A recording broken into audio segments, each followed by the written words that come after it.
Make it 4. Another MP abandons the opposition for a chance to sit in government. And explosive allegations about the public broadcaster. This is Now You Know. I'm Rob Snow. All the news you need to know. This is Now You Know with Rob Snow on News Radio. Idlout is out. Laurie Idlout is the latest member of Parliament to decide the grass is greener on the Liberal side of the House of Commons. She is bolting from the NDP and joining the government side. That gives the Liberals 170 seats. It leaves the NDP with just 6 MPs. With just 2 more seats, the Liberals would reach 172 and have a razor-thin majority government. As well, there are 3 by-elections coming up, with at least 2 of them considered to be in safe Toronto area ridings for the Liberals. Laurie Idlout has represented the riding of Nunavut in the House of Commons since 2021, elected as an NDP MP, and only days ago endorsed Avi Lewis in the NDP leadership race, speaking at one of his events in Ottawa. Just a few weeks ago, she was standing beside the NDP's interim leader, Don Davies, and slamming the Liberals for still mulling over buying the F-35 fighter jets from the United States. Canada cannot move forward with the procurement of F-35s. Not 88, not 16, not 1. New Democrats are calling on Mark Carney to cancel the F-35 order immediately and instead partner with Saab to manufacture their Gripen jets to defend the Arctic in partnership with like-minded ally countries. Idlout won her riding for the NDP in the last election by just 41 votes. In a statement last night, Don Davies said he was disappointed and said that Idlout has rejected the decision of her voters and that there should be a by-election. She's the 4th MP to cross the floor to the Liberals since last year's election. The other 3 were all elected as Conservatives. Today is caucus day on Parliament Hill, a day when all the parties gather the team together to talk shop and plot strategy, and Idlout is sure to get a warm welcome in the Liberal meeting room. Inside the House of Commons, it was a case of blink and you missed it. Prime Minister Carney made another assertion yesterday about Canada's position on the war in the Middle East. Under questioning from the leader of the Bloc Québécois, Yves-François Blanchet, Prime Minister Carney said in French that Canada would have no combat role in this war at all or ever. This was that moment through a translator. Canada's policy is clear. Canada supports the necessity of preventing Iran's nuclear program and exporting of any terrorism. Canada is not participating in the offensive operations of Israel and the United States and will not ever. It was a strange day in the House of Commons. The Prime Minister wasn't expected to take part in the question period, but decided to show up, apparently, because he's been accused of ducking questions about the evolution of his position on this war. He didn't take part in the House of Commons debate about it earlier in the week. And yet when he did show up in the House, the Conservatives barely brought up the war, with Conservative leader Pierre Poilievre going back in time to well-worn lines about carbon taxes and prices at the grocery store. We need to be safe at home. We need to be affordable at home. But even before this war broke out and raised gas prices, this Prime Minister doubled food price inflation and gave us the worst grocery price increases in all of the G7, so excuses about global impacts are not going to work. Will the Prime Minister reverse his new taxes on food, fuel, farmers, and fertilizer so Canadians can afford to eat? Conservative politicians may have been much more interested in what was happening in another room on Parliament Hill. That's because there was a meeting of the Heritage Committee. It was holding a hearing about the state of the journalism and media sectors, and the star of that show was former CBC News host Travis Danraj. He has accused the CBC of having a toxic work environment. He says the public broadcaster silenced him and intimidated him. and ultimately got rid of him. He's accused the broadcaster of using him as a token for diversity. Dan Raj has also accused the public broadcaster of shutting down many guests that were on his show, claiming all the shots on booking guests were made by the stars of the Ottawa Bureau at CBC, David Cochrane and Rosemary Barton. He also alleges that the CBC basically had a blacklist of conservatives who weren't allowed on his show. This is a picture here of all the folks that we had on the panel. We've got here one with Raheem Mohammed and Rachel Gilmore. I don't know if you can get two people very far apart on the ideological spectrum as that. Sheila Copps, Brian Lilly, and Faye Johnston, right? We were having the Canadian conversation, and this panel was canceled. And you also have issues of pay equity when it comes to all of these folks. So obviously your point here was to create a panel that was full of diversity, not just in skin color or ethnicity or religious background perhaps, but you wanted diversity of thought. Correct. Were you given the journalistic freedom then to move forward and do that for the sake of the Canadian public? No, I mean, the issue became with the panelists. We had a list of 43 people or 45 people that Power and Politics gave us that said, do not go near these people, right? And some of these folks were like reporters, like Robert Benzie. There's a story breaking at Queen's Park, and we're on at 7 o'clock. We should be able to call, somebody who covers Queen's Park and talk to them. But there were these continued hurdles and roadblocks that were set up to really have a certain group of folks in Ottawa in control of who was allowed on programs.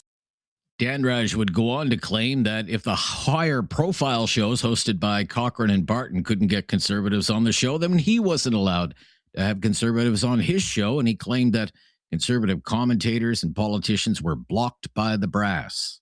And there were repeated episodes of conservatives being blocked. I mean, I have the G chats right here. I said, in terms of getting folks on, that we need to have balance. This is not about just having a show with conservatives or just with liberals. But if Power and Politics is going to have liberals talking points on all the time, we should have balance as a network. And I said, we are in contravention of Section 11 of, I told Brodie Fenlon this, and also Andre Lau repeatedly. We are in contravention of the Broadcasting Act if we are not providing equitable time for all perspectives. So I don't want to flood the show with conservatives, but I do want to have balance. And there are, and this is all, I can talk to my legal team because some of this is before the Human Rights Commission in terms of how this happened, but there were repeated attempts over and over and over again. At one point, I heard, okay, well, maybe you can have NDP folks on, but conservatives are a no. It should blow the Canadian public's mind that this was the stuff that was going on. It didn't blow the Liberals' minds who sit on this committee when it came time for them to ask Mr. Dan Raj a question. They had no questions for him. The CBC denies all of his allegations. I'm Rob Snow. This is Now You Know. This is News Radio. You have questions. Now You Know with Rob Snow has the answers. On News Radio. So don't line about gas prices. They take the elevator up and they take the stairs down. Gas prices have been moving in one direction lately. That's higher. What's the outlook? Dan McTeague is here, President Canadians for Affordable Energy, the gas guru. How are you? Hey, Rob. Good to talk to you, except it seems every time you and I talk, it's all about prices going up and never coming down. Yeah.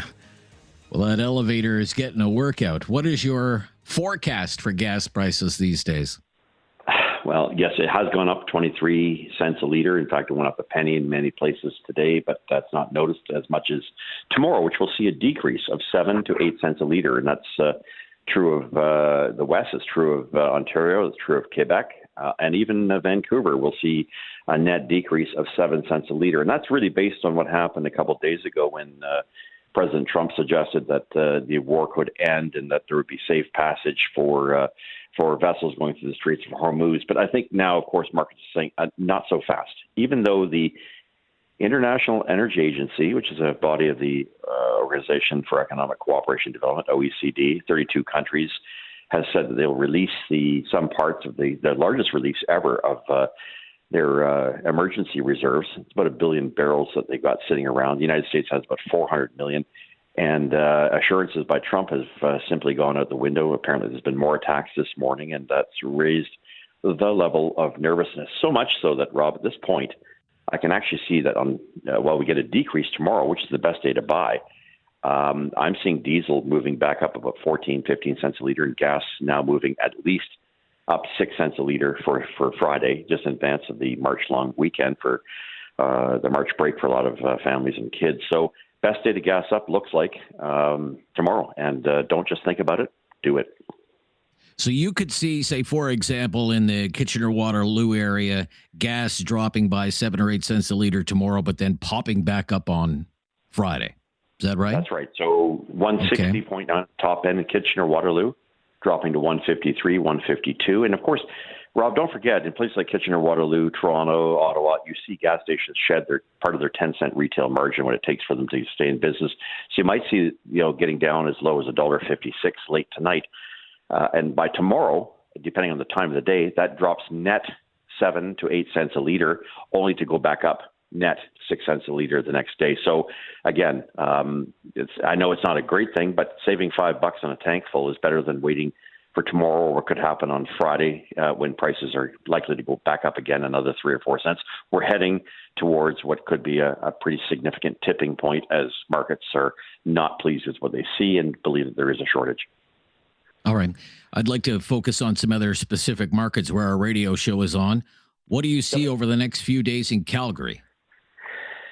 So Calgary has seen prices go back up and they'll moderate a bit with a lot of gas stations doing that, that thing where they get rid of the retail margin. But Calgary will see a net decrease tomorrow of 6 cents a liter and up 7 cents a liter on Friday.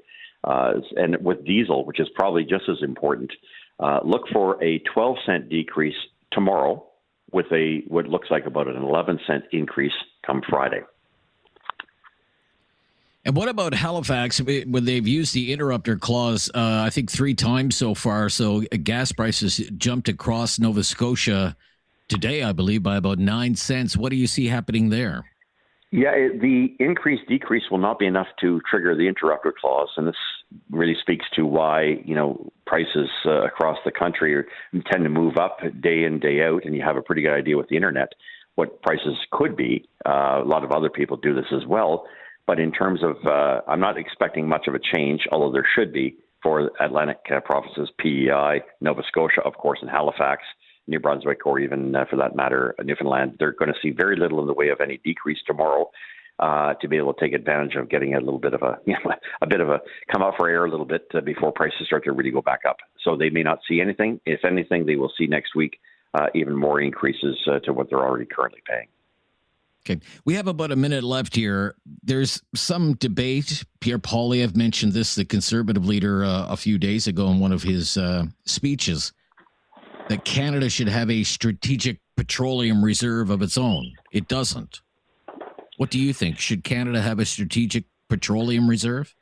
Well, it does, but it's buried in the ground and it can't get it to any market other than what we have in terms of our current infrastructure. I mean, I understand what he's trying to say. My view would be, we have the reserve, one of the largest in the world, from a very stable country, and it wouldn't be hard to crank out an extra, 500,000 barrels a day and get those if we had the ability to market. That's the problem, is we can't get it to market. We have the inventory, but even if we had a strategic reserve, who can we sell it to? Because we can't get it's landlocked. We can't get it to market, and I think that's an argument that I think more and more Canadians are starting to accept, that maybe 10 years of keeping it in the ground, net zero, and climate, alarmism may have had its place, but right now it's hurting Canadians in the pocketbook, and it's making Canada look less like it has the ability to come to the world's rescue with a product that has. And by the way, don't take my word.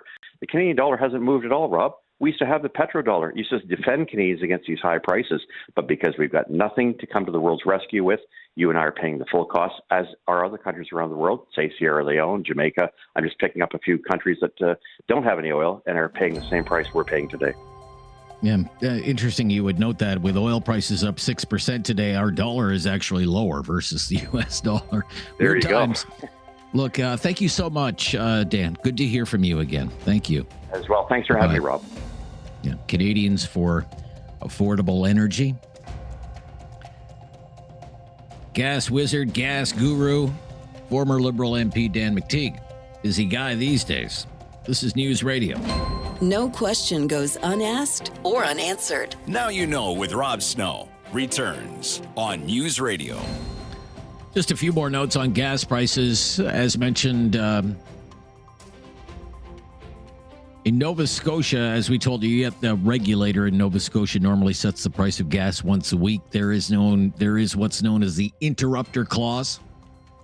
So the regulator can reset the gas price if market conditions are considered abnormal, and they have been lately. So the interrupter clause has been invoked quite a few times lately, I think 3 times in a little more than a week or so. So as a result, the price of gas jumped about 9 cents a liter across Nova Scotia, up to $1.62.9. So that puts it on par with some other Canadian cities like Ottawa, which is around that age, slightly above $1.60. But as Dan said, drop of 7 to 8 cents a liter expected tomorrow, only to go right back up on Friday. In Kitchener, similar story, a drop tomorrow, an increase on Friday. Right now, gas prices about $1.56. The average price across Calgary is just shy of $1.50. That's the average price. Maybe you can find it for cheaper than that. In Vancouver, you're lucky these days if you can get gas for $1.93 a liter.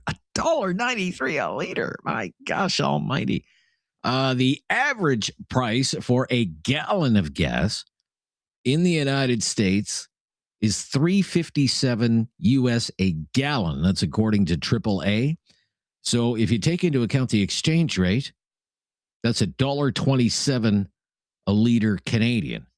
And Americans are not happy about that. I think a lot of us would take gas for $1.27 a liter these days. The oil price is sitting right around $88 a barrel US right now, $88.01, up 5.46% on the day, a gain of $4.56. Now in weather news, there is a huge storm system that is making life difficult for many parts of eastern Canada. Across southern Ontario, it's lots and lots and lots of rain. There are flooding warnings in effect. There could be 20 millimeters of rain in Kitchener today, even a chance of thunderstorms. All across the GTA, city of Toronto, there are rainfall warnings in effect. But as you move east, the weather gets much more dangerous because it's all coming down as freezing rain and lots of freezing rain. In places like Ottawa, Montreal, it could be the worst ice storm in years. Ottawa could get as much as 40 millimeters of freezing rain before it all changes over to rain. I live just north of there. We could get much of that, as much as well, about 40 millimeters. Everything is closed around here. All the schools, the public buildings are not picking up the garbage or the recycling. And we have been told that if the power goes out, we'll be without power for days. In Montreal, it's forecasted to be about 30 millimeters of freezing rain. Similar story there. Many schools, businesses, public offices have called it quits for the day. In short, a very messy and downright miserable day, but we're soldiering on. And because we don't need to go anywhere, or we can't go anywhere, we're not burning any gas, so we're saving a little bit of money. Be back. We're going to talk politics with our pundits right after the news on News Radio.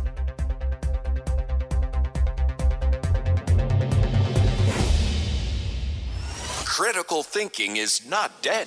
Now You Know with Rob Snow Returns on News Radio. It's time for our Wednesday Newsday political panel.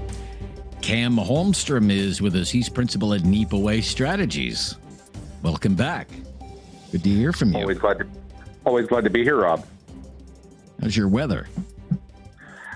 I've somehow ducked the freezing rain. I don't know how that's happened, fingers crossed, but we're just somehow just close enough to the St. Lawrence where we're not getting hit. So hope that stays the same. You'll take that. Fingers crossed that holds up. Ashton Arsenault is partner at Crestview Strategies. Welcome back, Ashton. Good to be here, Rob. Are you as lucky as Cam? You know, I'm steps from Parliament Hill, and at this point, as I look outside, it seems like it's just rain, so nothing freezing yet. Hopefully that holds. Okay, all right. Ice storm is like a dirty word in the Ottawa area, from like the Ottawa to Montreal, like a totally dirty word. We don't like ice storms in this part of the country. Memories of the late 90s. Let's talk politics here. Cam, for the longest time, you've been our resident and go-to New Democrat on this panel. So what is your reaction to the latest floor crossing? This time it's a New Democrat bolting for the Liberals, Laurie Idlout. What do you think of it? Not surprised at all, to be honest with you. And I believe I've said it here. I know I've said it elsewhere that I expected Mr. Carney, depending on the outcome of the NDP leadership race at the end of the month, would have his majority by Easter. This was one of the people who I had thought would possibly move. The only surprise I have is that it happened so early. And honestly, that just comes down to knowing the person involved. I know Laurie a bit, knowing how she views the world. And honestly, just Nunavut politics in general. Nunavut is very nonpartisan as just a rule. And people vote for the person, not necessarily the party up there. So it makes it easier for someone to say, well, look, in the circumstance of change, it's easier for me to see how I could maybe help across the aisle. And when I read the different statements that have come out, especially the statement from Laurie herself, talking about the feedback she's gotten from people in her riding and the territory, that rings true to me from conversations I've had with people.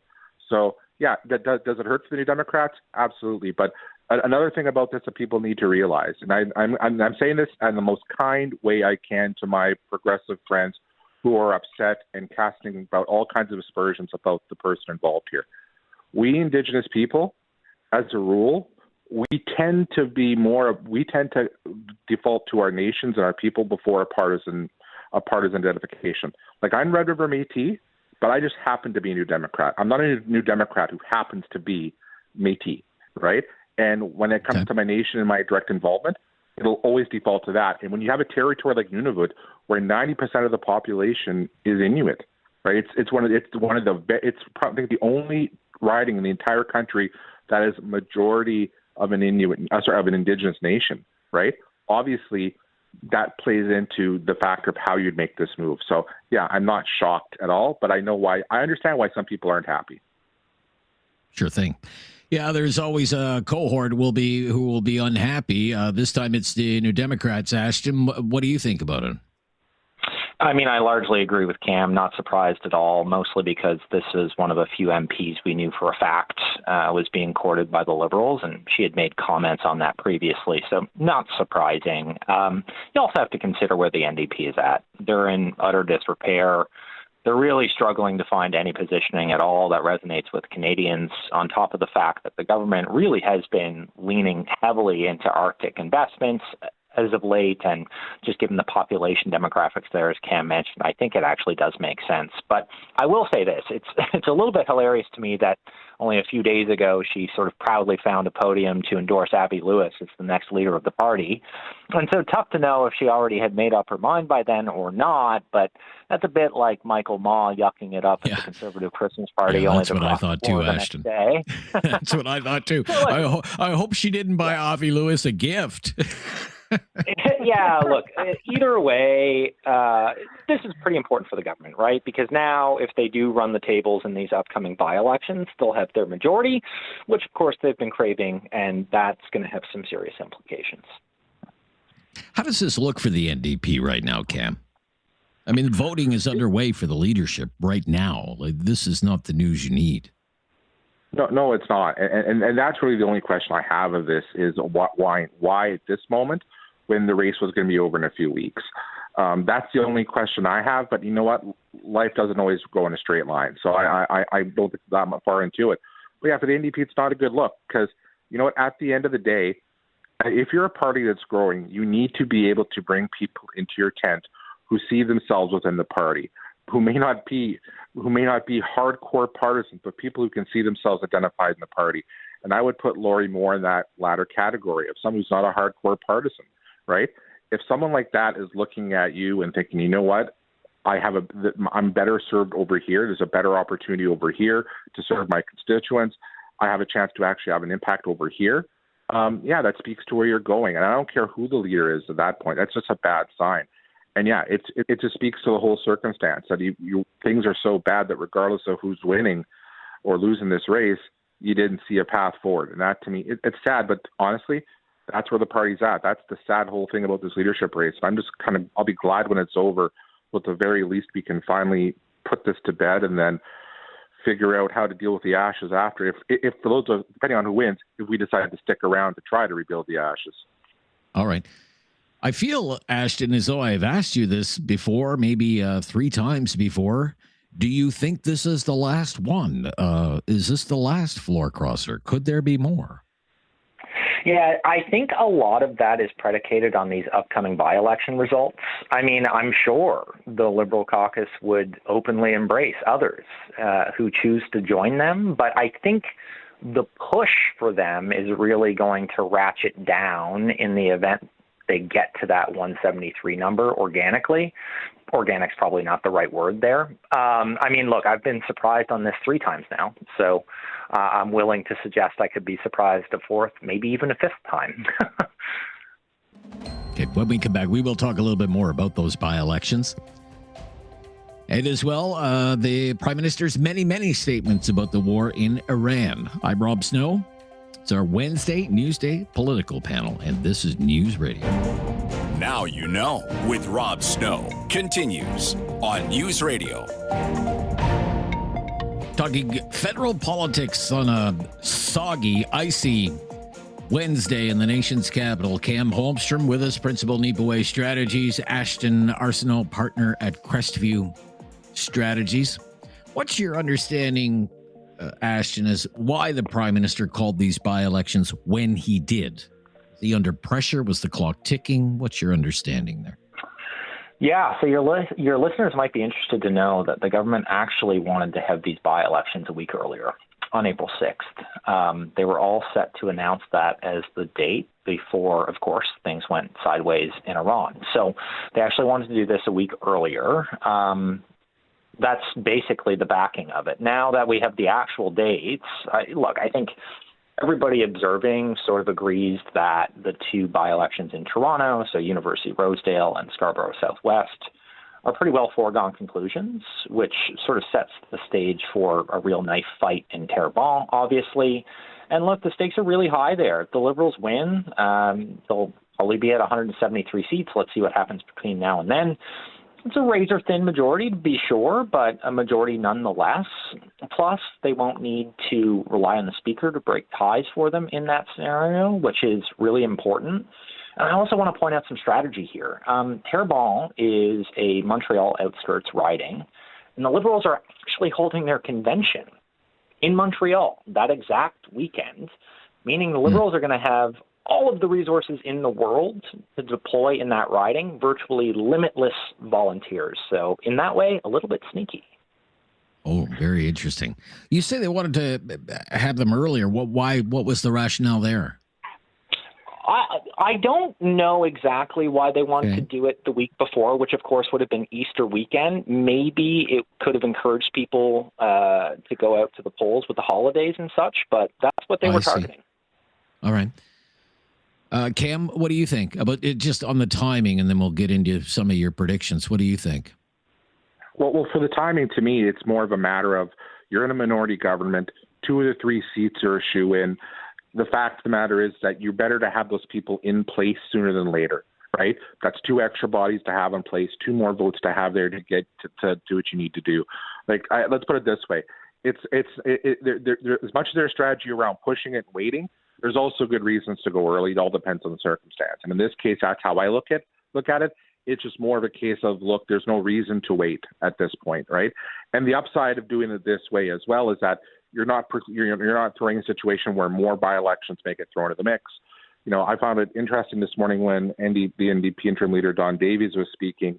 Alex Bouleris was standing behind him with the other caucus members, and one of the journalists pointed out, what kind of message does it send when you have an MP who's talking about quitting, talking with you now, right? And the fact is, that's the rumor, that he wants to run provincially. So that could be another by-election that comes up. And if I'm the Liberals, I would rather only have one riding I want to focus on, rather than two where I could potentially want to focus on. Because even though it'll be a bit more of a stretch, Mr. Boulerice's riding, if they find the right candidate, would be a straight-up block Liberal fight and another chance to add another seat to the mix. Oh, really? So you view that Boulerice seat in Quebec kind of like the last holdout, the last post for the NDP in Quebec? That's more of a Boulerice seat than an NDP seat, and if he's not there, it's up for grabs between the Bloc and the Liberals?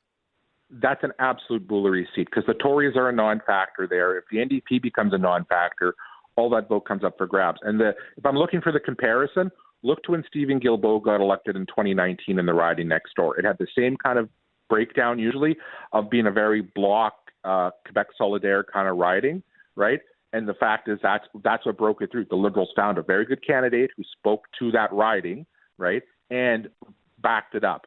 So to me, if you're going to be able to, if you're going to put a focus on somewhere eventually, yeah, you find that good candidate, you drop them in, you just pour in the resources, and try to overwhelm it from there. But yeah, that's the reason why you don't. That's the reason why you don't wait. Is because now they can pour even more resources and focus into Terrebonne, and then when the time comes, likely deal with that riding. Okay. So to both of you then, could you see a clean sweep for the Liberals in these three by-elections?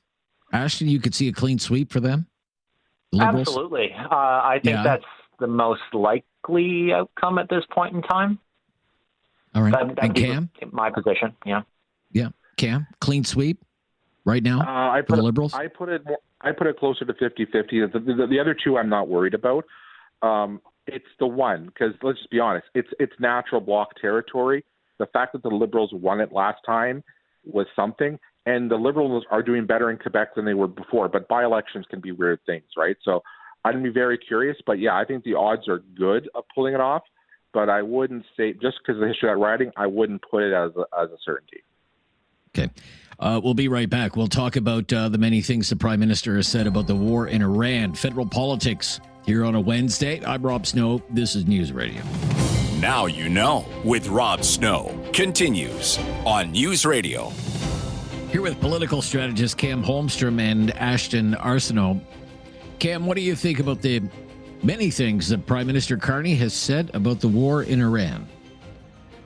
Well, it's not been ideal, but I would point out that the person who started the war in Iran has had many different rationales and excuses and whatnot for it as well. So I don't know how it is you keep up with that when the person who's initiated all of this keeps changing his story. The one thing I'll point out, though, is that maybe this is where I think Mr. Carney could take some advice here, is try not to get drawn too far into the hypothetical. Because some of the stuff he has said, it feels to me like that's where he was going. Like, for example, when he talked about potential Canadian involvement.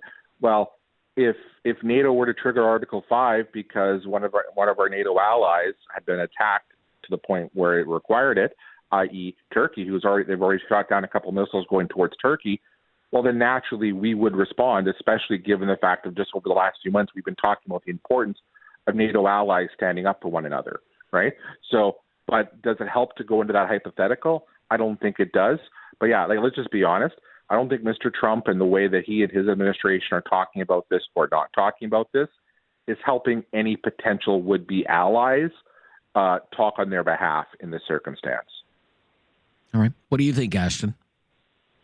Well, the position's incoherent now. I was really shocked, in a good way, mind you, that the initial statement from the government was as strong as it was. It was really surprising to me that they chose to be that aggressive. And so obviously that did not go over well with at least a few folks in the Liberal caucus, and the complaints started trickling out pretty quickly. And I think as a consequence of that, the Prime Minister's had to moderate himself a little bit and frankly contort himself into a bit of a pretzel to keep the peace, because I don't think a majority of caucus is on board with being supportive of what's happening in Iran for whatever reason.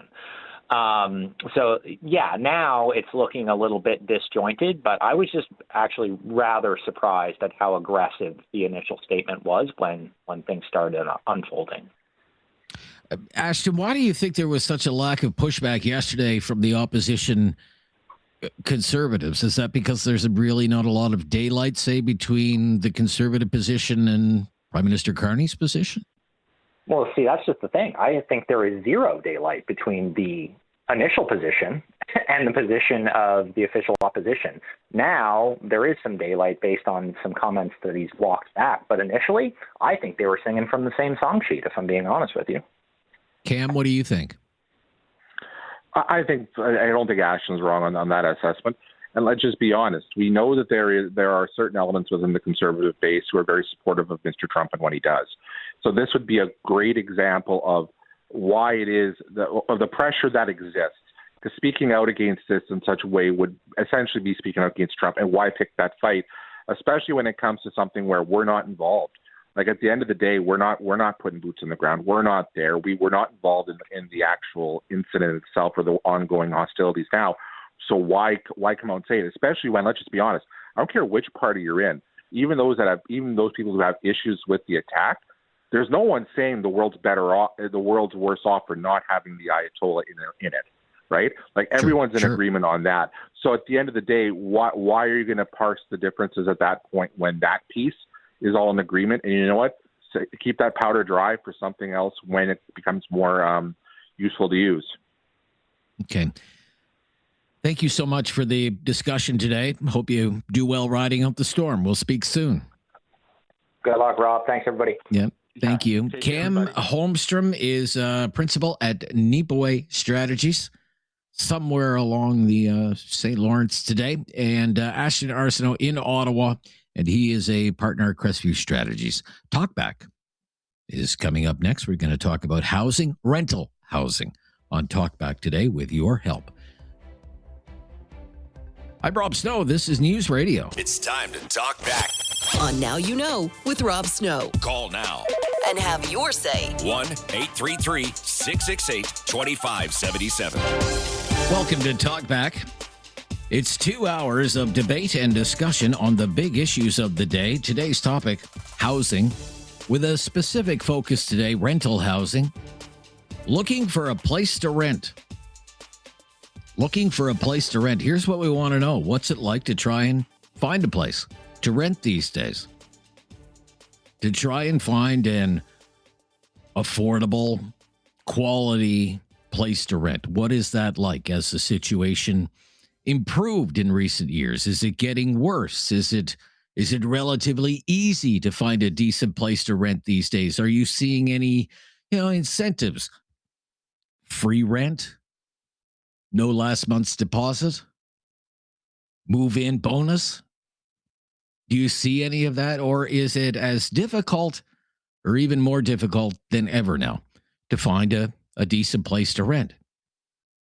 What's your experience? If you've been apartment hunting, are you noticing there are a lot of places to rent or relatively few? And how much is the rent these days? Where you are, say, for a studio or a one-bedroom or a two-bedroom or a townhouse, whatever you've been searching for. And as well, with your help, we want to talk about what you think the government could do to make life easier for renters. But let's start with this question as a conversation starter. What is it like to try and find a place to rent these days? 1-833-668-2577. That's our call-in line. 1-833-668-2577. One of the reasons that we wanted to get into this topic with you today is because there is a brand new data set out from StatsCan, and it's all about rents. Asking rents.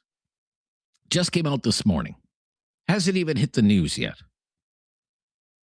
Now, it's not necessarily what rents are being charged, but rather what landlords are asking for these days in rent. And it's a rather large picture of the Canadian market. It covers 42 cities across the country, and it details asking rents by the room, room for rent, and one bedrooms and two bedrooms and houses with 3 bedrooms or more. So, for example, I was reading through this report today. For the entire census metropolitan area of Halifax, which would include places like Dartmouth and Bedford and Cole Harbour and Sackville and Clayton Park, The asking rent for just a room is $850 a month. Room for rent, $850 a month. Sound about right? It says the asking rent for a one-bedroom apartment in Halifax is $1,850 a month. $1,850 a month, my gosh. The asking rent for a two-bedroom, $2,260. Asking rents for houses with at least 3 bedrooms, $2,730 a month. In the Calgary census metropolitan area, which would include places like Airdrie and Chestermere and Cochrane and Okotoks and High River and Strathmore, the asking rent for a room is $720 a month. Room for rent, $720 a month. One bedroom's $1,590. Two bedrooms, $1,930. $1,930. Asking rents. 3-bedroom houses carrying asking rents $2,140 a month. Pardon me, $2,410 a month. $2,410 a month. Kitchener, Waterloo, Cambridge. The asking price for a room $780 a month. 1 bedroom $1,790. 2 bedrooms $2,120. Houses $2,770. Just some of the numbers from a very large data set released just a few hours ago by the good people crunching the numbers at StatsCan. The agency says it compiled this data from postings from the country's major rental listing platforms. It says certain types of rentals weren't included, like cottages or vacation rentals. They don't include mobile homes. They don't include social housing, subsidized housing. These are the asking rents that private landlords, large and small, are asking for on the big rental platforms of the nation. What do you think? And if you've gone and visited some of these places because maybe you've been looking, what are you seeing? Like, what kind of condition are they in? For example, this average one bedroom in Halifax, it's going for $1,850 a month. What do you get for your hard-earned $1,850 a month? A hole in the wall you have to go outside to change your mind? Or is it a palace? $1,850 a month. You should get a palace for that. In Calgary, at $1,590 a month, what do you get for that kind of money? In Calgary, nice place, older place, run-down place, fixer-upper. Is it right in the city? Is it on the outskirts? Tell us more if you've been out looking for a place to live. And in Kitchener, Waterloo, Cambridge, all across that area, $1,790 a month. Typical asking rent for a one-bedroom. What do you get for your $1,790 a month? What is the viewing experience like? And what's the application process like? For example, do you find there's a lot of people? A lot of competition among the renters? I recall days when there were bidding wars for apartments in some cities because the demand was so high. Is it still like that? Now, on the policy side, when it comes to rental housing, what could the government do, should do, to make the rent a little more affordable? Various things have been tried before. Rent caps, rent control, vacancy taxes, cracking down on rent evictions, banning short-term rentals, banning so-called corporate owners, the REITs, the Brookfields, from buying up rental accommodation. They're all policies that have supporters and critics. Depends, on, I suppose, on whether you're the one who owns the property who wants to rent one.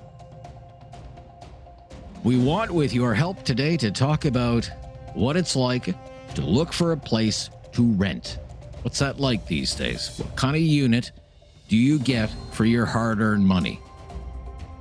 And what could the government do to make it easier to live in it and stay in it? Let's kick it around for a couple of hours. 1-833-668-2577 is our call-in line. If you've never called before, just mention that, please. We will make your call a priority today. I'm Rob Snow. This is Now You Know. It's Talkback on News Radio. Have something on your mind you want everyone to know? Call now. Hello. 1-833-668-2577. It's Talkback on Now You Know with Rob Snow. What's it like to try and find a place to rent? What are the rents like? What are the units like? What policies would make it easier to find a place to rent? 1-833-668-2577. Off we go on Talkback today. Dave is in Calgary. Hello, Dave. Yes, hello there. How are you doing, Rob? Thanks for having me. We're getting through, Dave. We're getting through. Yeah. Yeah, okay. Well, that sounds great, my friend. Well, let me tell you about this rental crap here in Calgary. Well, I'll tell you, for, a person like me, like I was homeless for quite some time. And let me tell you, the Calgary City Police have no respect for a homeless person. And if you are homeless, no landlord in this city will rent you just for, if you mention that or anything, God forbid. If anybody out there is looking and has gone through that, please do not mention that. You will not get a place. Right now, currently, I'm still more or less homeless. I've sorry to hear that, Dave. Gotten a job, and I went and picked up a half-ton truck and a mobile trailer. So I've been living all winter out in a mobile trailer out at a lot out by Graham Auction on the 84th. And at any rate, I mean, just finding a place to park the trailer, that's another thing all in itself. But thank God I had a friend that had a job here at a wrecking yard, and that's where I ended up parking. And my job is to pay my rent. Is if anybody comes in, leaves a mess around the car that they were working on or doesn't take the parts they took off, my job is to go around and put it all in a pile and make it look neat, right? And basically, what I'm asked to pay for the spot for my truck. And I bought 5 cars and a couple other little things. The rent that I pay is $7,500 per month. So basically, oh my gosh, where are you getting that kind of money? Where are you getting that kind of money? I buy and sell cars. Well, you buy and sell cars. Okay, all right. Have you looked for apartments? Have you looked for apartments? You know what? I gave up. Honestly, I gave up. Because I've got a dog, and here in Calgary, having an animal, I've got like the big bad pit bull kind of dog, right? Oh, I see. And, all right. Nobody wants anything to do with you, but it sounds like it sounds to me like you're making good money. I don't understand why you haven't been able to put a roof over your house, over your head.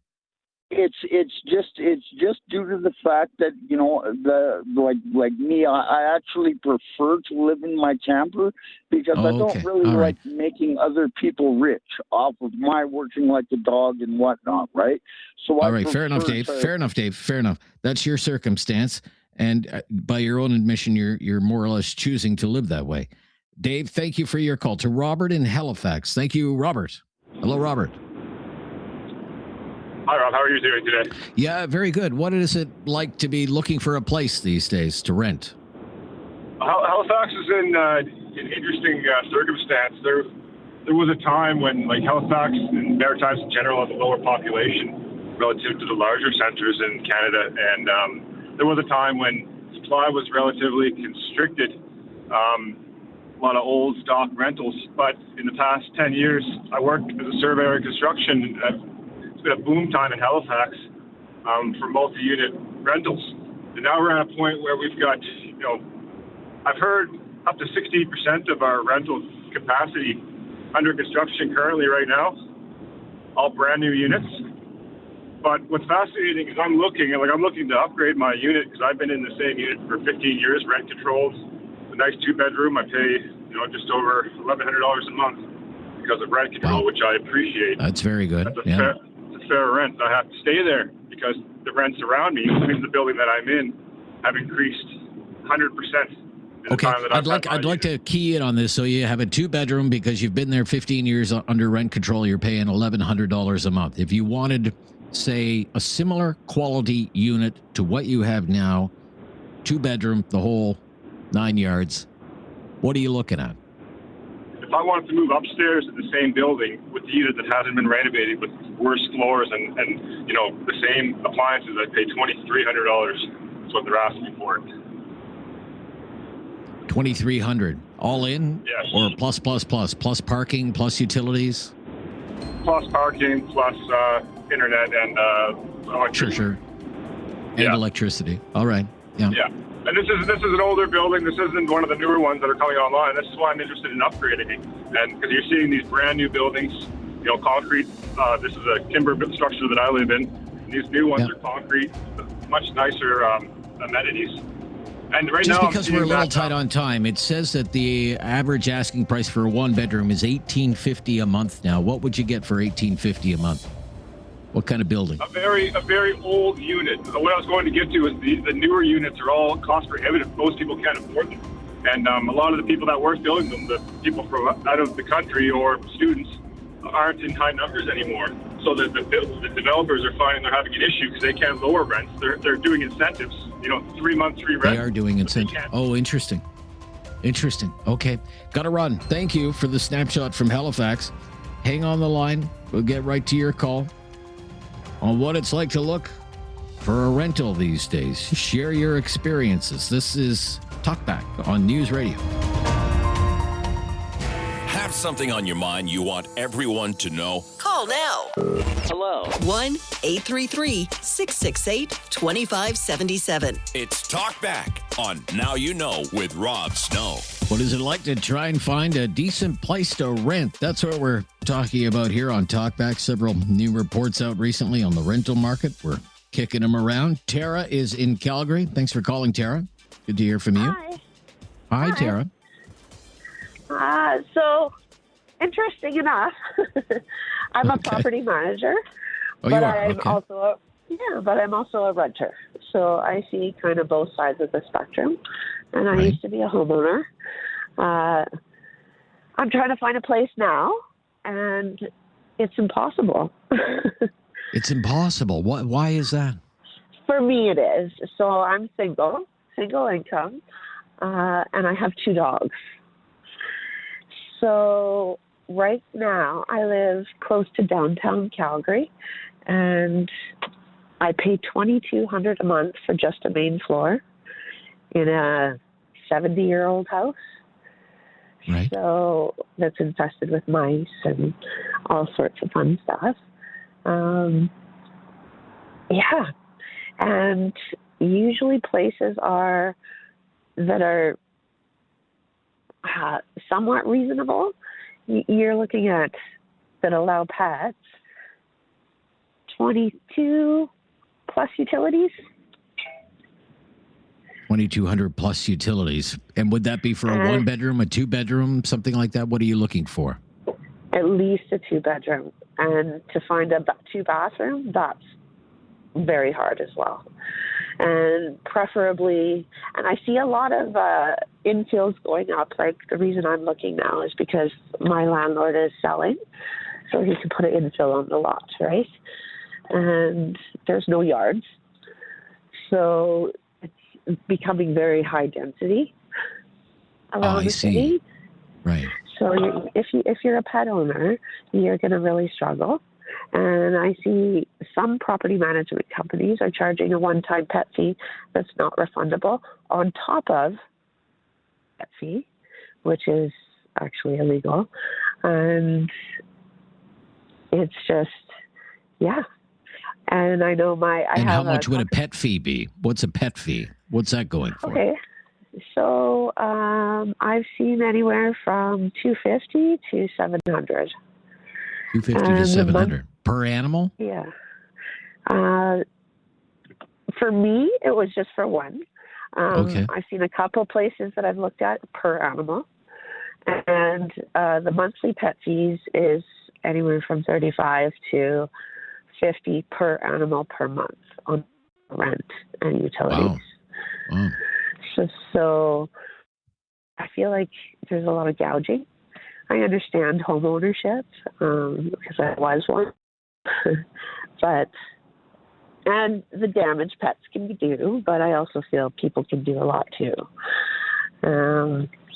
Yeah, and the place I work at, the rents, it's an apartment building, and the rents are going for more than $2,200 a month for a one bedroom, 2 bedroom, 1 bathroom. Wow, must be nice places. Are they nice places? Like luxury rentals, high-end rentals? Not really. Not really, because this data that's out today for Calgary says the average one bedroom is $1,590 in Calgary for a one bedroom. Exactly. That's expensive. I think that's absurd, to be honest. I think that's absurd. Okay, it's a bargain compared to a lot of the other places. It's way more. And Vancouver, Toronto, don't get me started about those places. But Calgary, actually, of a lot of these places that are listed in this report, 42 cities, Calgary is one of the more reasonable rental markets. But thank you for your call. What's it like to try and find a place to rent? Have something on your mind you want everyone to know? Call now. Hello. 1-833-668-2577. It's Talkback on Now You Know with Rob Snow. So we're talking about rental housing today and what it's like to try and find a place to rent. What are the rents like? What are the units like? And various policies as well. I'd love to discuss some of the policy side, the politics and the policy side when it comes to rental accommodation and things like rent control. Do you support rent control? What about a vacant unit tax? Very popular with governments, very popular with voters, vacant rental taxes. You know, if a unit is vacant for so long, the owner should have to pay a tax on it. What do you think of that? A lot of municipalities have cracked down on short-term rentals, Airbnbs, Verbos, these sorts of things, saying it takes away from housing that could be used as rental housing. What do you think of that? Or the latest one is we have to ban corporations for buying up rental housing. Too many big corporations are buying up too much rental housing and charging exorbitant rents. What do you think about that? 1-833-668-2577. There are 3 lines available, and Greg is in Kitchener. Hello, Greg. Thanks for calling, Greg. Oh, hey, Rob. Hi, Greg. A couple things to share. I don't rent, but my daughter rents a small wartime house in Kitchener. It's 3 bedrooms.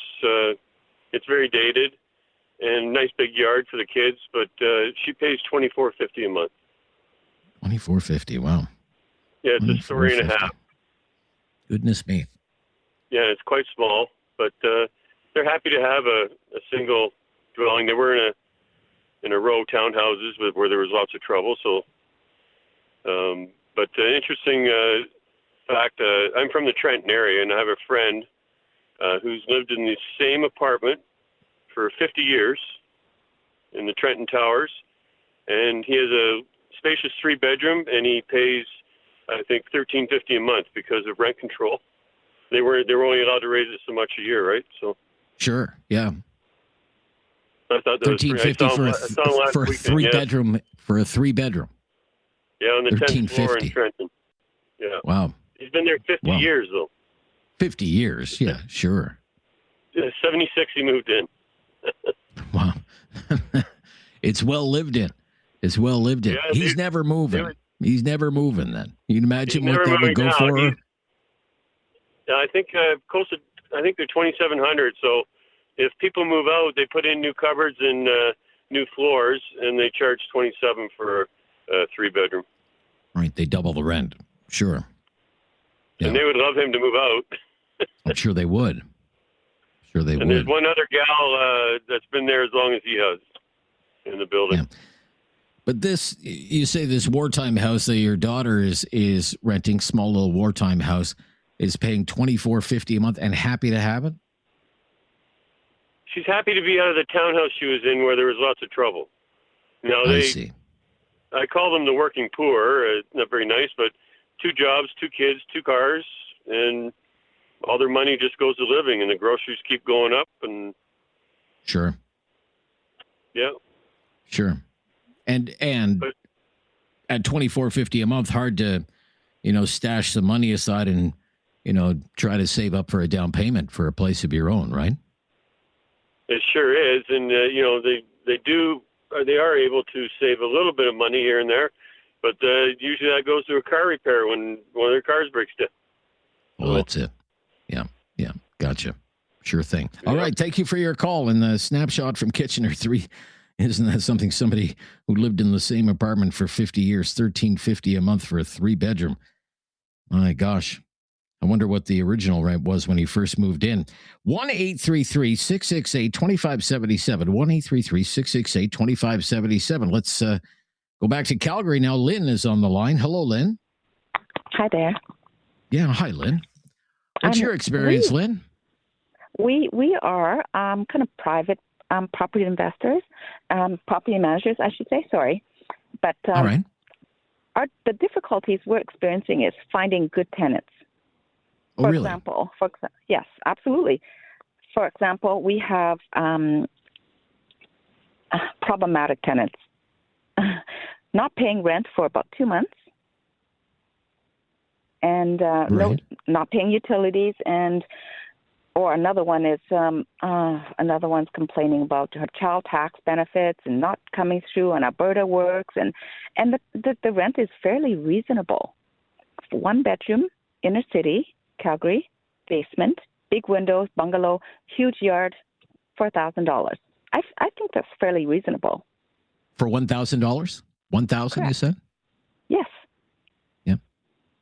Sounds good to me.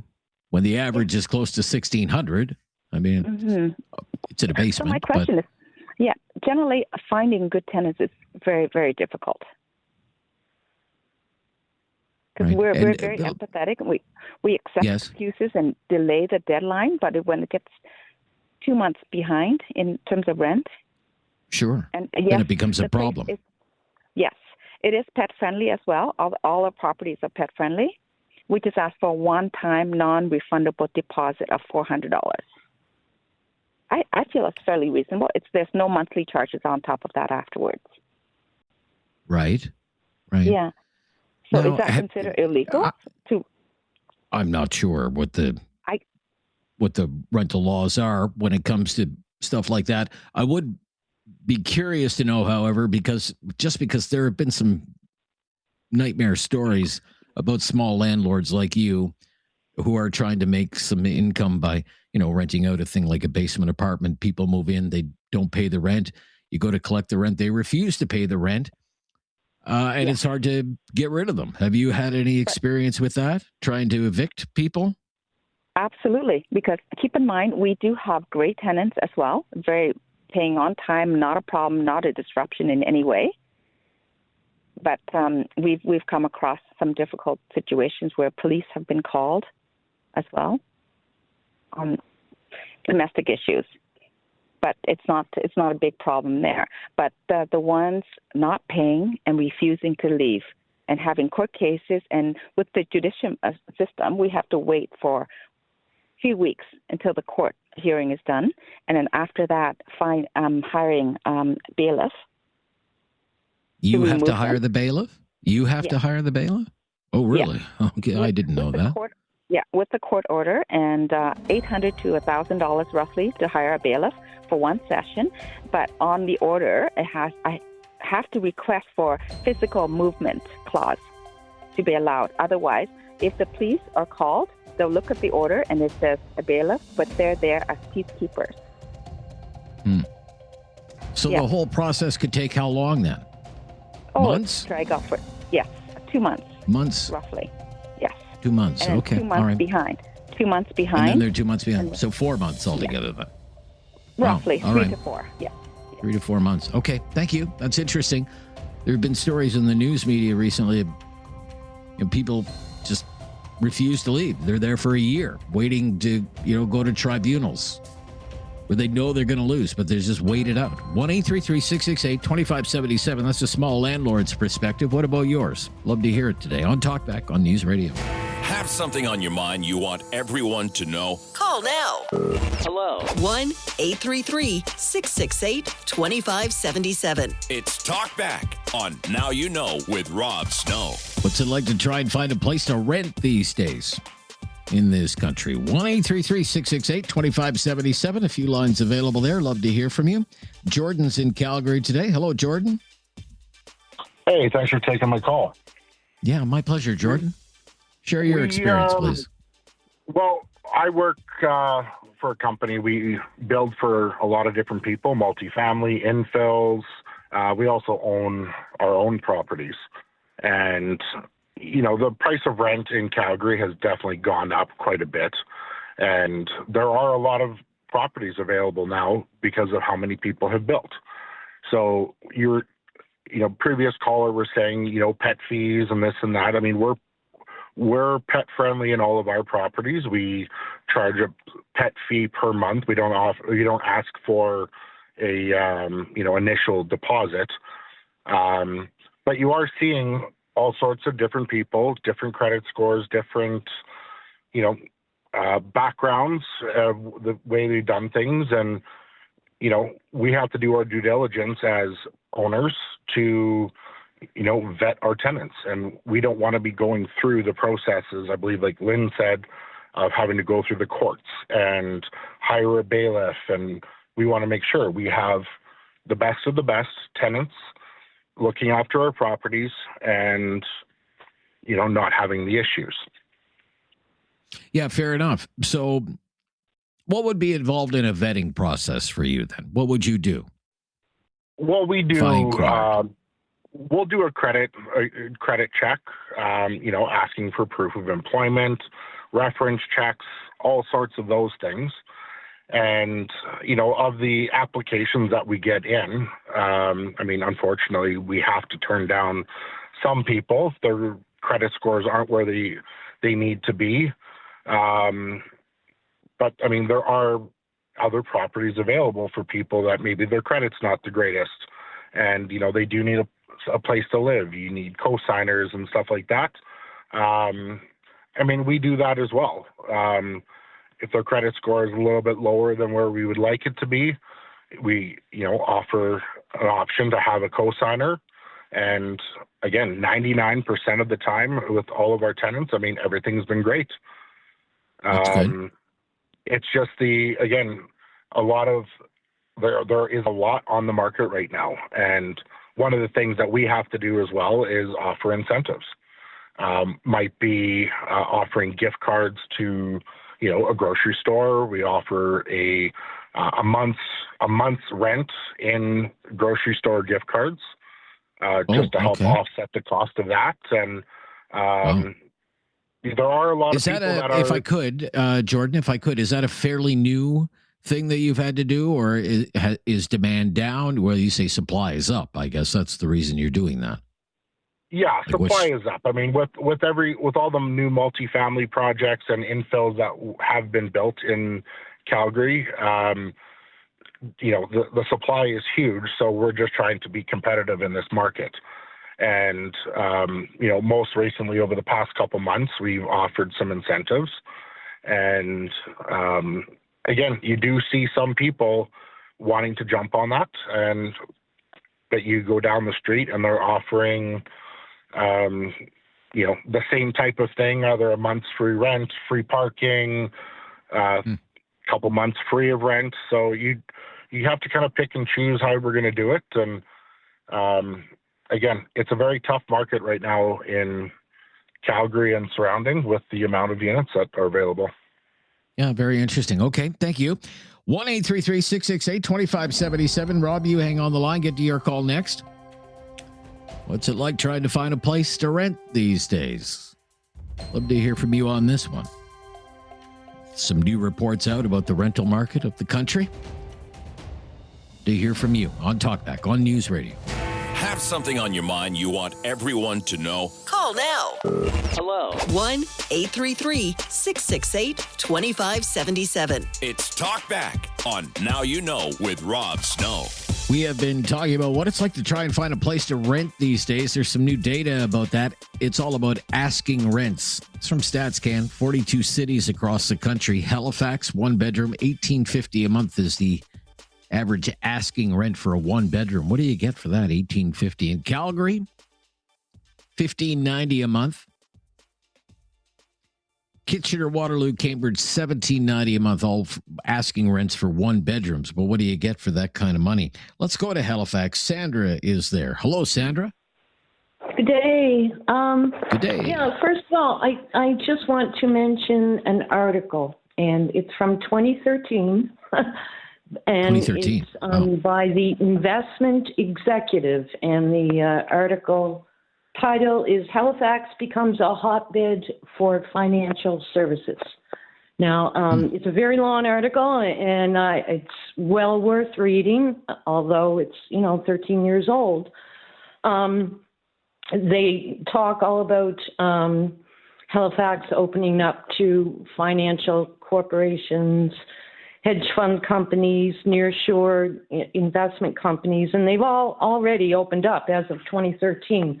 So between now and then, I don't know how many more have come to Halifax. But I also read a long time ago that, they were going to say Halifax was going to become the next little New York. And I think what they meant with that is the concentration of growth within a small area. And that is exactly what has happened here in Halifax in the last 5 years. Oh, really? Halifax is like Canada's Manhattan now? Is that what you're saying? Something like that? Well, not yet, but it's on its way. Yeah. It's very pricey. Like, if you ever told me Halifax apartments would be, more than Southern Ontario, I'd say you're crazy. Yeah. But it is. Yeah. And I mean, That's it's the not state the of highest things in now. the country, it's right. But the, the percentage that, the housing and rental have gone up in the city, was very fast compared to the other cities in the country. So, and then, I drive around the city 10 hours a day. And I see all these, buildings being put up. And the companies are multinational companies, REITs, like you mentioned, at the beginning. Yes. Yes. REITs. Yes. Right? Yeah. So, it's all about investment, right? And making money. And same with all these other financial institutions that are now here in Halifax. And So do you think there should be a crackdown on that? Because there have been calls for a crackdown on that. Banning big corporations from saying, let's say, they buy an old apartment building.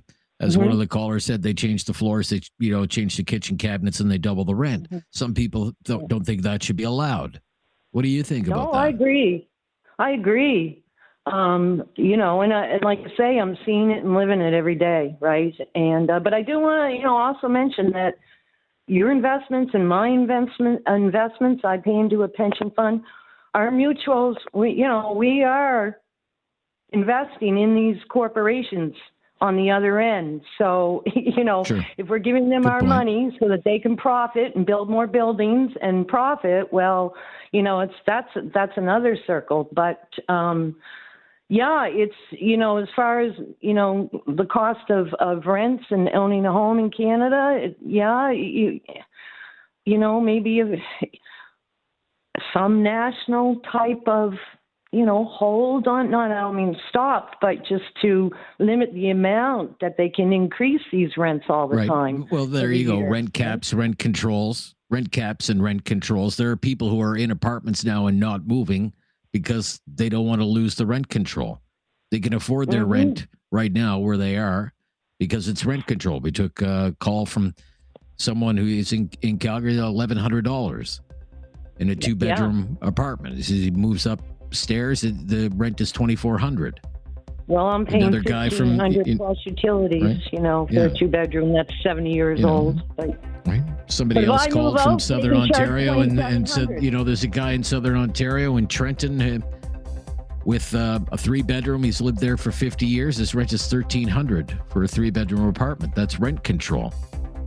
But there are big critics of rent control and rent caps. They say in the long run, it's politically popular, rent control, but in the long run, it just makes a rental crisis worse. We can talk about that after the news. It's time to talk back on Now You Know with Rob Snow. Call now And have your say. 1-833-668-2577. Welcome to hour number 2 of Talkback. We've been talking about places for rent. That's our topic today, and what it's like to try and find a place to rent. What are the rents like? What are the units like? What policies might make it easier to find a place to rent that's affordable, of decent quality? And when I mean policies, I mean, as we talked about with the last caller, every single phone line available right now. The wait won't be long at all. You call, I'll put you right on the air. Rent caps and rent control. The classic, right? Vacancy taxes. Very popular in recent years. If a rental unit sits vacant for a certain period of time, the owner has to pay a tax every year. They've enacted that in some places, been up for debate in places like Halifax and Calgary, cracking down on so-called rent evictions, a landlord evicting a tenant because they need to make renovations, in air quotes, renovations, and then the landlord makes a few renovations, maybe none at all, but manages to jack up the rent for a brand new tenant. Bans on short-term rentals. Airbnb, Verbo, some places have that. Very strict restrictions on short-term rental platforms. The argument being it takes away from the rental housing stock. Banning big corporations from financializing, or the financialization of housing is another one. A big move on that in left-wing politics in this country. I'd like to know where you stand on any or all of these topics. There have been several reports recently about the rental markets of the country. There's one out today that caught my eye that prompted this discussion. Brand new from StatsCan. I mean, it came out a few hours ago, and it's about asking rents in 42 cities. There was another one a few days ago, monthly report from rentals.ca that was about average rents across the country. It said the average rent across the country is still more than $2,000 a month. $2,000 a month, $2,030 a month. But that's an average of all rental types. You know, that's studios and 1 bedrooms and 2 bedrooms and 3 bedrooms. They punch them all in. They spit out this average, $2,030 a month. When you go through the rentals.ca report, there are some price differences and many similarities between the data set that was released this morning from StatsCan about asking rents. You know, the StatsCan report says the asking rent for a 1-bedroom apartment in Halifax and the surrounding area, Bedford, Sackville, Cole Harbour, $1,870 a month for a 1-bedroom in Halifax. Like complete insanity. $1,870 a month. The rentals.ca report says 1-bedrooms are going actually for more than that, $2,023 a month. $2,023 a month. My gosh. Does it have gold fixtures? The StatsCan report says a 1-bedroom in Calgary is going for $1,590 a month. And a 2-bedroom is $1,930 a month. Rental.ca says 1-bedroom, $1,530 a month. A 2-bedroom, about $1,870 a month. Some minor price differences. In the Kitchener area, the StatsCan report says a 1-bedroom is carrying an asking price of $1,790. Pretty much the exact same as rentals.ca. The 2 bedrooms, $2,120 a month, which is also the exact same as rentals.ca. All to say, not really all that affordable. What we want to get into today with your help at 1-833-668-2577 is what do you get for that kind of money? This is a large outlay for the vast majority of renters. If the rent is $2,000 a month, you're talking about an entire paycheck for 2 weeks for a lot of people.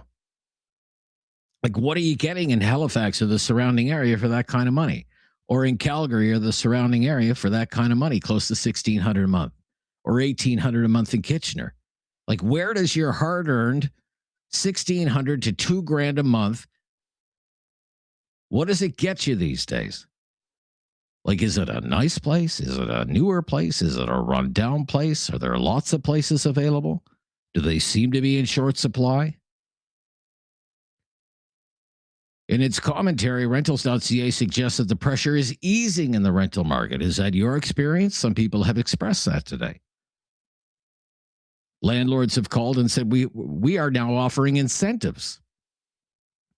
Month's rent, gift cards, move-in bonus, no last month required in some cases. Are you coming across things like that? Rentals.ca says rents have fallen for 17 straight months, and they're at a 33-month low, almost 3-year low. Rents are almost at a 3-year low. And yet still $1,600 to $2,000 a month for a one-bedroom.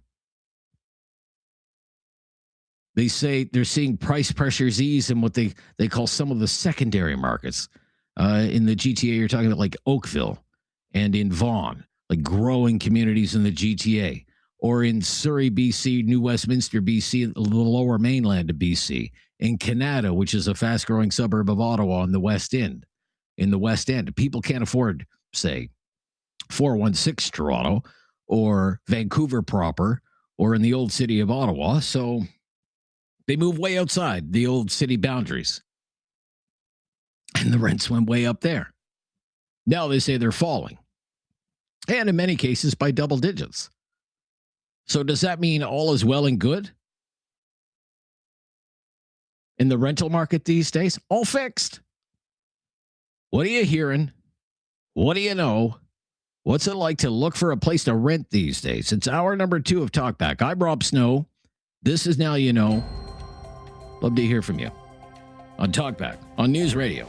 Have something on your mind you want everyone to know? Call now. Hello. 1-833-668-2577. It's Talkback on Now You Know with Rob Snow. What's it like to try and find a place to rent these days? What are the rents? What are the units like? What policies would make it easier to find a place to rent and stay there for a while? Barbara is in Calgary today. First-time caller. Hello, Barbara. Good to hear from you, Barbara. Hi there. Hi Thanks there. for taking my call. My pleasure.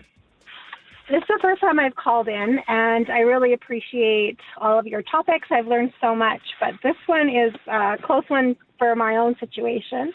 Why is that? I'm a single mom. With 3 kids and needed to be in a community for renting that allowed for my kids to be able to be within walking distance to school. And I also have kids that are in 2 different age levels of school.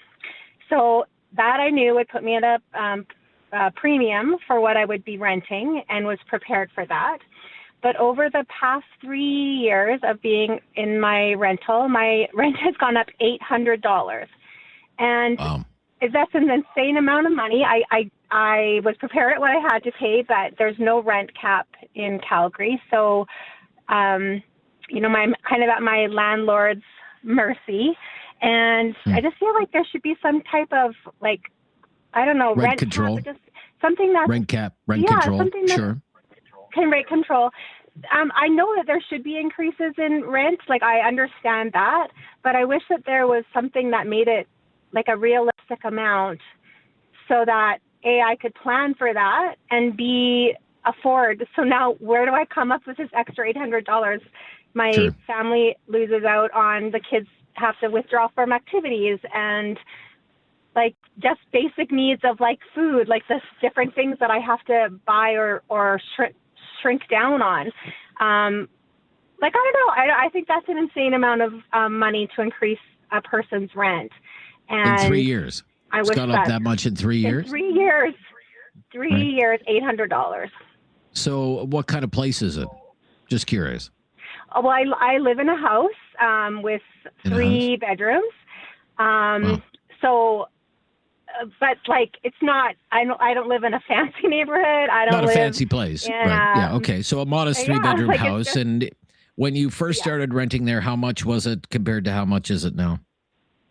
Yeah, I started at $2,200, and now my rent is $3,000. And my income certainly hasn't gone up $800 a month. That's for sure. So it just puts people in a really vulnerable position. And I'm a good tenant. The house is clean. The yard is taken care of. We do all of the things. I mean, I hear horror stories from people who are trying to evict tenants. And that is the opposite of what we are. But I would say it's such a punishment just to be able to afford to rent a house and be able to know you can stay there for at least a couple of years while your kids are trying to get through school. Understood. Yeah. So you would support some kind of rent cap or rent control, pegging annual interest rate increases to some kind of benchmark, right? The rate of inflation or the cost of living or whatever. Sure. Okay. Exactly. Just something that was more manageable and something that was more manageable. For... I understand. All right. Thank you for your call. I feel your pain, although every economist that I have ever talked to and the free market types say rent control is a failed policy. It only makes a rental crisis even more severe in the long run. That's the policy of it is very popular in politics, of course, because you're if you're a politician, you come out, telling a story like yours. I mean, it hits people. Like my rent has gone up $800 in 3 years. I have to go out and make the $800 in the first place just to be able to keep a roof over my head for me and my kids. I can understand it totally. 1-833-668-2577. Let's go to Ryan, also in Calgary today. Hello, Ryan. Hello, Rob. Can you hear me? Yeah, I hear you just fine, Ryan. Thank you. Go ahead. Okay, yeah, I'm in Calgary, and I'm with Calgary Housing, a nonprofit organization. Yes, and there's others. There's Horizon Onward as well. This is the solution. Everybody works for the agencies. They all get paid. It's just I think all the money goes right back into what our renovations and whatever maintenance we may need. I've been there 10 years, and I'm eternally grateful.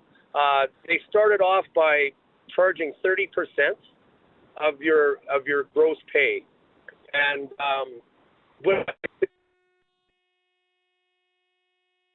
Oh, Ryan, you're dropping out there. If you get a few more bars on your cell phone, I really hope you'll call me back. I'd be curious to hear more of your story, but we have lost our connection. So why don't we stop here? We'll see if Ryan calls back. We also want to check in with the House of Commons today. The question period getting underway. The Prime Minister is expected to be there. Pierre Poilievre is expected to be there. We expect the Liberals to probably show off their fancy new floor crosser. Lori Idlout from the New Democrats this time. The fourth MP they've managed to lure across the floor. So they could have a majority government in just a few weeks from now if they win even just 2 of those 3 by-elections, which most people think is going to be a sure thing for the Liberals. And then they won't have to deal with the opposition at all in a minority parliament.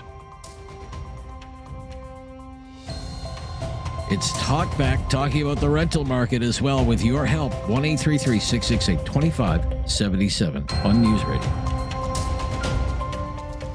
Have something on your mind you want everyone to know? Call now. Hello. 1-833-668-2577. It's Talkback on Now You Know with Rob Snow. All right, I think we have a better connection now with Ryan in Calgary. Thanks for calling back, Ryan. I believe we have you better here. Sure. Yeah, sounds better. So if you could start over, you're with nonprofit housing? Yes, Calgary Housing is a nonprofit agency where they enable people to only pay 30% of their gross income. And there's another one called Horizon Onward. Onward has merged with Horizon, and they're the same thing. And I think this is the solution. It's just we need more of them because there's too many people waiting in line to get in these places. Mind you, there is people in my building that have passed away. Like once a month, there's one gone, and like there's always an opening somewhere, but there's too long of a list. And we just need more of these agencies because honestly, I'm the working poor. I work hard for $21 an hour. And I know that there's thousands of others just like me. And I do think about them when they're paying $1,800 a month. Then they have to pay bills. Then they have to pay for gas and maintenance and insurance and the cars. Sure. And yep. it's everything is so overwhelming. And we live in one of the best countries you could ever have. Like the freedom that we have here, except we kind of feel unfree with we got to pay so much for everything. So if I could, I'd like to know a little bit more. Like, for example, what kind of unit do you have? How much do you pay for it? I have a big bachelor unit. I do sleep in my living room, but I also have my own bathroom with a bath and shower and a sink and a toilet with a vanity and just like a regular washroom. I have a kitchen with a stove, counter space, a refrigerator, and cupboards, and like it's so comfortable for a single person. And you're there not only alone? that, You're there and I'm alone, obviously. Right. Okay. I've got 3 cats. I got 3 cats. Okay. So I So take it's care of pet 3 friendly. cats. That's good. Right. Yes, it is pet friendly, and certain animals they're pet friendly, and cats are acceptable. I'm not sure about the bigger dogs, but I'm eternally grateful. I mean, I pay $725 a month. And, $725 a month. Wow. Yes, That's yes, great. I do. Some pay less if they make less, and we have a mixed building of people that are on government assistance and people that work. And it's really relatively a good building. And I mean, I'm on the 14th floor. I got a wonderful view. Every day I come home, I'm so thankful that I have, because I've been feeling that growing concern where people feel annexed out of their apartments. And now good luck trying to find another one. So if I could, what was it like to get into that building? I mean, you said, the long waits and whatever. How, did you put your name on a list and they called one day? Was it, weeks later, days later, years later, or what? I'll tell you what I did. It's like looking for a job, giving them all the information that they need so they can process you faster, keeping in touch with them and letting them know that you're still interested, because some people will just let them do all the work and not even talk to them for a year when they just don't even know if you exist anymore, because the list is growing. So to keep on top of it and to give them the information that they need. And I was in a different apartment situation through another agency called the Mustard Seed in Calgary, which I was at for 3 years, and they paid. They were with Horizon, I believe, at the time, 2013 to 16. And they paid half my rent. It was an $1,150 studio bedroom apartment, 1 bedroom, and I paid $550 a month. And I had a liaison that told me, she said, the subsidies are going to stop. Apply with Calgary Housing. And I did what she said, and 8 months later, I got a phone call, and I went to check out my apartment, and I just didn't hesitate. I said, I'll take it. I bet. Yeah. Okay. 8 months is actually not bad. I mean, I have reported on wait times in other cities, whether it's, Toronto housing, Ottawa community housing, 5, 6, 7 year to wait for a unit in affordable housing. So it sounds like you lucked out there. Yeah. Thank you for calling back. It's very insightful. Not-for-profit housing, large studio, $725 a month. That's pretty good, isn't it? 1-833-668-2577. More on what it's like to try and find a place to rent right after the news with your help on Talkback today on News Radio.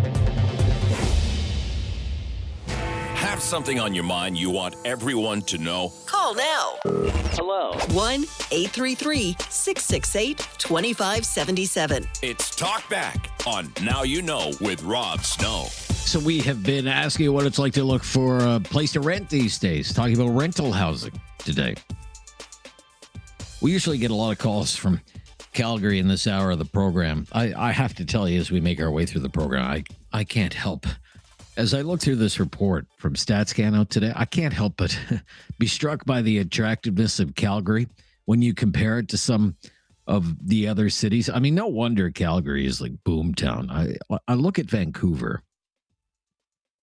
Like, we have family in Vancouver, and housing is just so top of mind.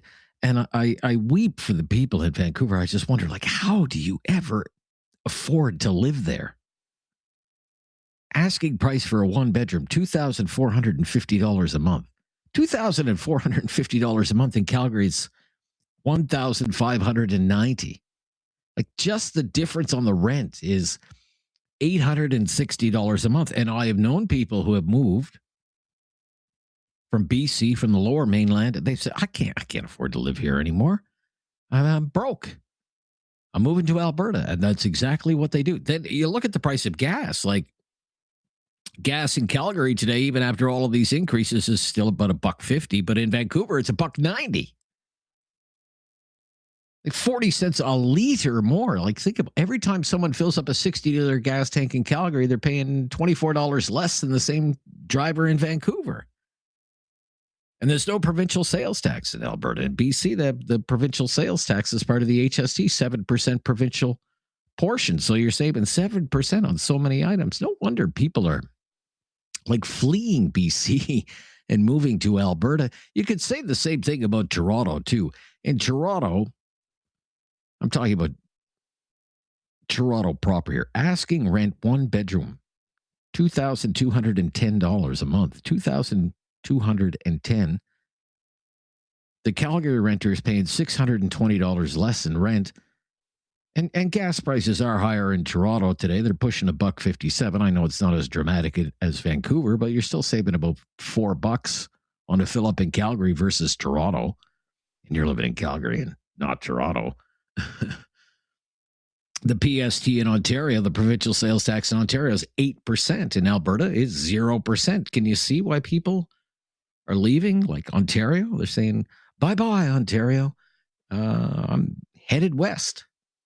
And I know a few people have done just that. 1-833-668-2577. Eric is in Halifax, but he's not packing up and moving out west just yet. Hello, Eric. Yeah, I can't afford to move. I mean, I make what I made 20 years ago, and I'm just barely getting by. I pay this time next year. I'll be paying $1,175 for a one large bedroom. And mind you, I like to move, but there's just a waiting list for co-op housing, which the guy was saying 30%. It's from here to Toronto, the waiting list. So I'm stuck here along with a lot of other people because the landlords and the rent and the people that own buildings are just biting at the bit. They're not saying anything to the people that live in the premises. But if they do move, the rents go up substantially high. There's a building that they're finishing off here in Halifax, and it's for a one bedroom. It's almost $2,200 for a one bedroom, and they're very small apartments. So I mean, I like everybody else. I got no other choice. I'm kind of stuck here, whether I like it or not, and it's just so hard to make a move. You can't afford to move. You'll be crazy if you moved. I mean, You'd be crazy to move. Yeah, like if you moved out, I wonder what the next person renting your place, what they would be paying. They're probably paying something closer to $1,800 or $1,900, right? Almost $2,100. $2,100. Yeah, in your own building. Yeah, this place here. If I moved out of this place here, it would be substantially high. And I'm 77 years old. I'm not moving. I just can't afford it. But the cost of living and everything else like that, I mean, I'm trying to live beyond, above, trying to keep my means where I'm, you're trying to keep your head above water. Yeah. Yeah, because I can't swim, so I'll end up drowning. What about yourself? How's the rents over in your neck of the woods? Well, on the Quebec side, like Ottawa's on that side and Quebec is on this side. Quebec's a little cheaper. Ottawa is as crazy as anywhere else. Yeah. Easily 2,000. But on the Quebec side, if you can tolerate, like I can, living on the Quebec side, having to deal with all the Quebec drama all the time, you'll save probably $300-400 a month in rent on the Quebec side. Well, our premier's coming on our local talk show on Friday. And if I ever get a chance to get through, I'm going to ask him if he's going to keep up with the cap because I dread the thought of him taking the cap off. It's just nerve-wracking. Even thinking about it, So sure, that would create a lot of stress for a lot of people. Yeah. Okay. So Tim Houston on News 95.7 in Halifax on Friday. That's a good scoop by you, Eric. Thank you. All right, be right back. Talking rents today, what it's like to try and find a place to rent, or if you're like Eric, just stay in the one you have. Join the discussion on Talkback on News Radio. Have something on your mind you want everyone to know? Call now. Hello. 1-833-668-2577. It's Talkback on Now You Know with Rob Snow. to Joe in Calgary on rental housing. Hello, Joe. Hey, Rob. How's it going? Yeah, very good, Joe. Thank you for your call today. Your experience, please. My experience is that rent in Calgary has just kept going up and up and up. And I'm currently in a place right now where I'm renting a bedroom, just the room, for $1,000 a month. Now, granted, it's really big. I got a couch and a TV in there and everything. But the problem is my landlord is going to sell his house in summer, so I've got to get out. I've got a Rottweiler, and good luck finding a place. I found a few, but, the things like not a kitchen or lack of parking would have me reject them, right? So not everybody can do what not everybody can do what I'm going to attempt to do. What are you going to attempt to do? Well, I'm getting a big chunk of change from the government and my late father's estate coming pretty soon. So what I'm going to do is I'm going to buy a ultralight off-grid off-road fifth wheel trailer, and I'm going to park it out at Balzac Campground, and I'm going to live in that. And I'm also going to travel across the country because I am sick to death of paying rent. Yeah. Can you live in that in the winter? Oh yeah, no, it's the one I'm currently looking at, and I've actually got a hold on it. It's 4-season outfitted. 4-season. All right. Yeah, the guy was living it up in Fort McMurray in minus 35 weather, so But then I suppose it'll survive southern Alberta weather then. Oh yeah, but that being said, I'm not going to spend my winters here, man. If I got something like that, I'll go down to the Lower Mainland and spend my winters. Yeah, not a bad idea. Now, you have been out looking, right? And you say it's darn near impossible. Like, what have you seen for what price point? Well, I was looking at places like basement suites and stuff, one bedroom, typically $1,200 to $1,300 a month. They'll accept a dog, but the problem is, like I said, I go to the place, like the one was missing a kitchen sink. I mean, really? Right. And the other one had no yard and no parking. So I'm like, okay, this is not a good fit either. And I keep looking and looking, and I'm like, man, this is ridiculous. So, yeah, this is what I've decided I'm going to just attempt. And worst case scenario, if it doesn't work out, well, I'll just sell the trailer and keep on keeping on. Yeah. All right. So you'll have a monthly parking fee, right, for this camper, this fifth wheel? Yeah. What are they going to charge you for that?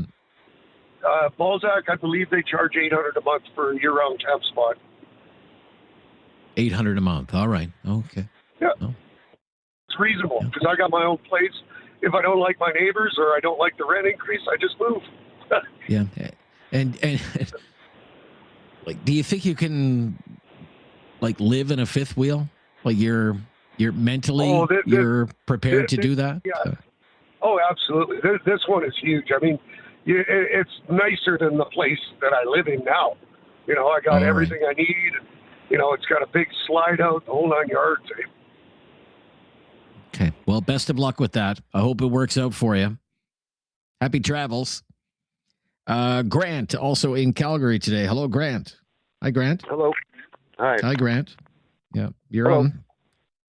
So, I've noticed over time here, for example, anyways, my friend of mine there, they were renting an apartment last year at the end of May is when their lease ended. They moved back in with family, but they were paying $2,000 a month for a one-bedroom apartment with all your bills on top of that, right, utilities and stuff. But sure. I see that I've noticed it's come down a bit. You hear on the radio the percentages come down, but when the landlords and corporations see a high demand, they just raise the rent. I mean, there's no cap here. There should be a cap. I'm doing pretty good myself with a mortgage. I'm paying less than some people are paying a month now for an apartment. Oh, for sure. Yeah. Yeah. It's just, yeah. Like I said, I'm not the surprised landlord, to hear that. Hey? I'm not surprised to hear that, especially for people who have been in their homes for quite some time. The mortgage payments would be considerably less than what some of these rents are these days. Yeah, it's not fair to the people that are renting. I mean, a lot of them are, most of them are pretty low income, and like I said, the landlords see high demand, they jack the rent. Or even in That's some not fair. cases, it's not even that they're low income. It's just that their housing is consuming so much of their income. Yeah, exactly. Right, And then, I can see people wanting to move from other places here because it's cheaper and all that. But then at the same time, they see the demands and things just go up. I mean, there should be a rent cap for sure, though. Should be a rent cap. All right. This place that was $2,000 a month. Was it a nice place? Yeah, it was pretty nice. It was new. I mean, it was probably only a year or two old.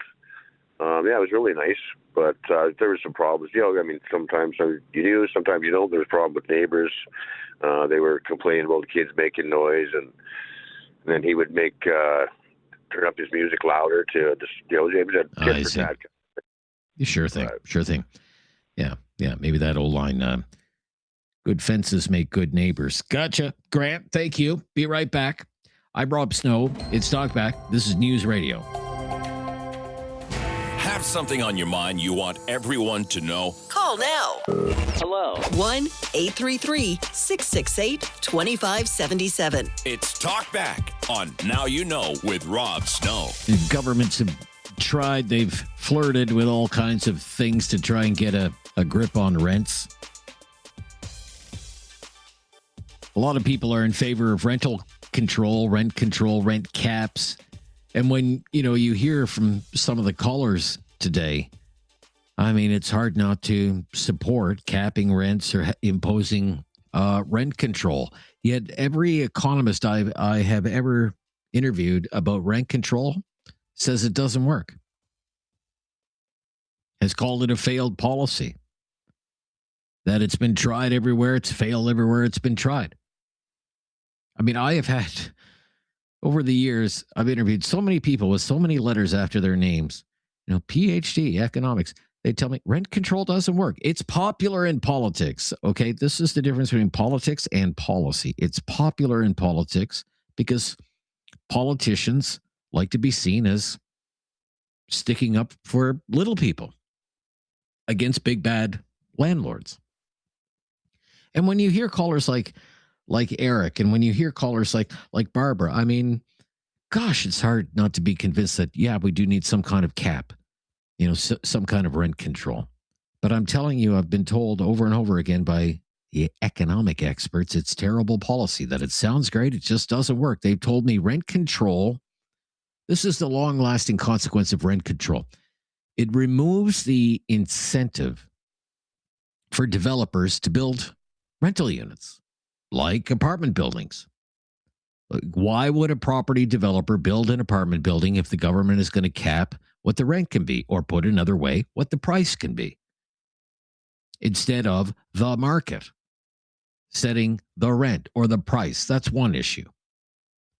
I have also been told that the capital, or the money that would be used to invest in, say, rental housing, would instead go to something else.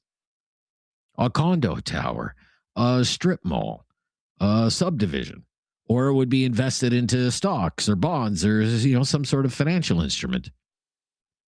They say, think about the person who would want to build an apartment building. Without rent control, they could rent the units for whatever the market would bear. But when the government opposes rent control and says, sorry, the market price isn't the real price anymore, and you can only increase the rent by whatever the government says is fair, maybe it's the rate of inflation, say around 2%. So an apartment that rents for $2,000 a month, well, the rent could only be raised once a year by $40. But what about the costs on the landlord? What if property taxes go up more than 2%? That's not unheard of. Or utilities go up more than 2%, not unheard of. Or interest rates go up, or the cost of materials, or the cost of labor, or all of it. What is that developer supposed to do if they can only raise the rent by 2%? Why the heck would they build an apartment building? Maybe they'll build houses instead, or as I say, strip malls, where they can actually demand a market price and not a price set by the government. And the experts say this has been proven for decades. This is what happens under rent control. The number of rental units will decrease over the time. The rental stock will decrease over time. And the state of the units will deteriorate. Like Joe said, You go look at an apartment, it doesn't have a kitchen sink. And one of the other issues with rent control is that people never move. Turnover of the rental housing stock slows to a crawl. Like Eric, who's paying $1,100 for an apartment in Halifax. He can't move. Social housing may be the best example. If people get into a unit that's not based on market rent, but instead is rent geared to income, they never move. It's happened everywhere that there's been rent control. It's very popular with politicians. It's very popular with voters. Every expert, though, will say it's great politics and terrible policy. Back tomorrow, brand new topic. And more of your calls and always the latest breaking news on News Radio.